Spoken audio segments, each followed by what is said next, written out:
dan mendengar akan hadis Nabi sallallahu alaihi wasallam, mendengar akan bacaan-bacaan hadis-hadis Nabi sallallahu alaihi wasallam sebagai panduan dalam kehidupan kita, dan segala ilmu yang memberi manfaat.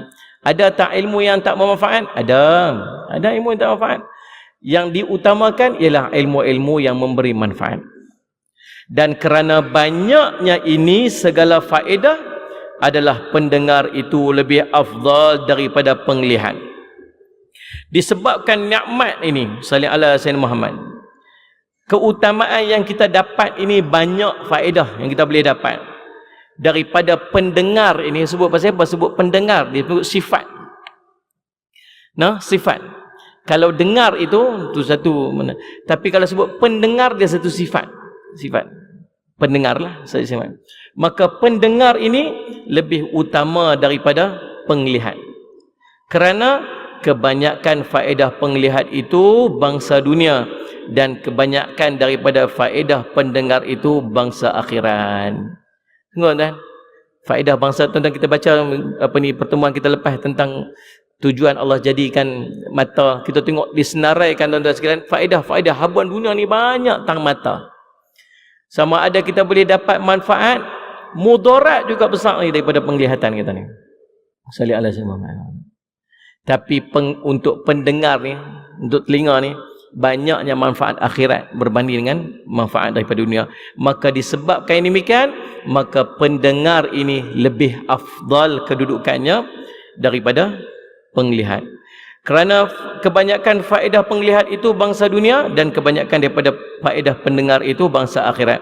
Dan kerana itu, mendapat engkau akan yang buta lebih sempurna daripada yang tuli. Mendapat sallallahu alaihi wasallam Muhammad, kalau nak dibandingkan dengan orang yang buta dengan orang yang tuli, maka orang yang buta itu lebih utama daripada orang yang tuli. Betul tak saya semak? Orang buta lebih sempurna lagi jika nak dibandingkan dengan orang yang tuli. Pasal apa? Pasal melihat habuan dunia dia banyak, habuan akhirat sikit. Telinga, habuan akhirat dia banyak, habuan dunia dia sikit. Orang yang mendengar ni tuan-tuan buta, tuan-tuan biasa jumpa ada orang buta yang hafaz Quran. Banyak kan? Banyak. Tuan-tuan biasa dengar ada orang pekak yang menghafaz Quran. Jangan dengar kan? Sebab biasanya orang pekak dia bisu. Setuju kan? Tak pasal apa orang pekak dia biasanya bisu. Sebab dia tak tahu, dia tak dengar words. Orang proses untuk bercakap ini ialah dengan dia mendengar. Anak-anak kita cik-cik dia duduk dengar kita bercakap, dengar cakap.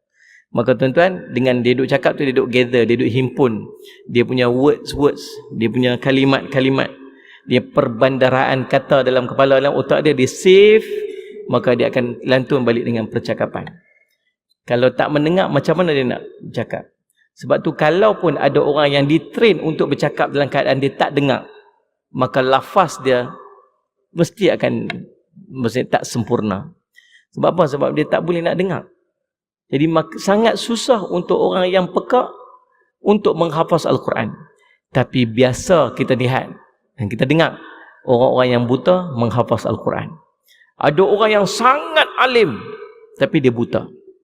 Seorang baba daripada Thailand dulu, saya ingin nama baba apa, buta tapi sangat alim, ceramah seluruh Malaysia, ceramah seluruh Thailand, sedangkan dia buta. Sallallahu alaihi wasallam. Tuan-tuan, Imam Habib Abdullah Haddad, seorang ulama sallallahu alaihi Muhammad yang sangat masyhur dan sangat hebat. Antara kitab yang dia tulis yang kita duk guna sampai lah ni, Nasihat Agama dan Wasiat Iman. Tuan-tuan, ada kelompok-kelompok kita yang duk beramal dengan zikir sallallahu alaihi Muhammad. Dia panggil apa? Sallallahu alaihi Muhammad Al-Haddad itu. Sallallahu alaihi Muhammad. Itu daripada dia, Imam Habibullah Haddad. Dan Imam Habibullah Haddad ini seorang yang buta semenjak kecil. Pasal apa tuan-tuan? Sebab dia mampu untuk mendengar. Dibacakan Al-Quran pada dia, dia boleh hafaz. Sebab orang yang tak dapat melihat ni tuan-tuan, biasanya hati dia sangat bersih. Hati sangat bersih. Pasal apa? Mata tak kotor. Dia tak terdedah kepada maksiat-maksiat mata.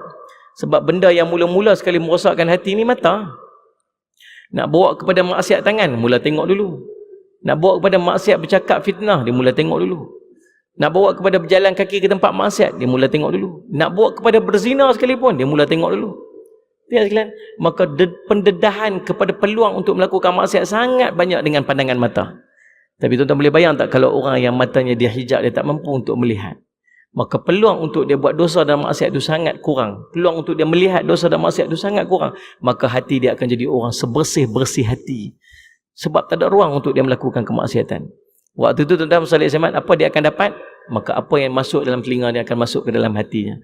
Sebab tu salih semat, kita jumpa banyak orang-orang yang buta lalu dia menghafaz Quran. Ada orang buta yang jadi alim ulama dan sebagainya.